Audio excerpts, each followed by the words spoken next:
Аманат партиясы Түркістан облыстық филиалы ғимаратында облыстық мәслихат депутаттары Жаңабай Ағабеков пен Бақыт Басымбек сайлауалды бағдарламаларының жүзеге асырылу барысы бойынша баспасөз жиын өткізді.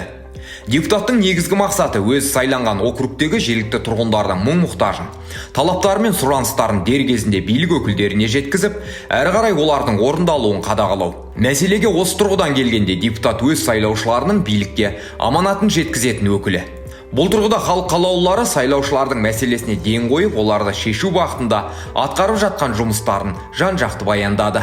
Бірлік ауыл әкімшілігіне, қазір бізде Ошақты мен Бірлік ауыл әкімшілігінде газ мәселесінің проблемасы бар еді. Сол газ мәселесіне қазір проекті жасалып, осы жақында ғана проектісі бітеді. Сол проектісі бітсе қаржы бөлдіртуге атсалысамыз. Және де мынау жақында ғана каналдарды лоток, мына суды эконом жасау үшін лотоктарға біз проекті жасатып, каналдардың бәрін лоточный немен жаңағы цементтеп, жаңағы ауылды суды эконом жасауға атсалысып жатырық. Мен жүрген жерімді айтып жатырмын, мына біздің Сарыағаш пен Келес Жылыжайдың отаны.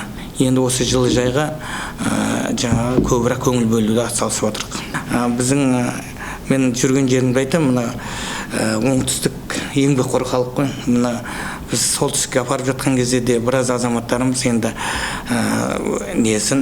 солтүстікте де үлкен жетістікке жетіп жатқан азаматтарымызды қай жерде болсаң да мен сол кісілерді үгіт насихатты айтып, жаңағы оларды мына солтүстіктегі азаматтарымызды біздің жүрген жеріміз ол кісілерді айтады, біздің оңтүстіктен келген азаматтарымыз үлкен жетістікке жетіп жатқан, Құда қаласа ол жақта да бір жаңағы игерілмеген жерін игереміз деп атсалысып жатырмыз.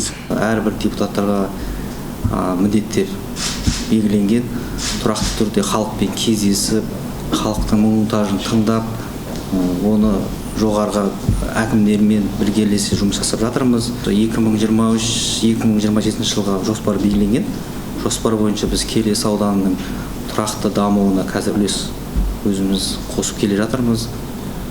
Әр ай сайын сол халықпен кездесіп, халықтың мұң-мұқтажын тыңдап, бітпей жатқан, қандай да бір шешілмей жатқан мәселелердің бәрін қарап, олардың назарға алып, жергілікті мекемелермен, жергілікті құқық орындарымен біргелесе жұмыс атқарып келе жатырмыз қазіргі таңда.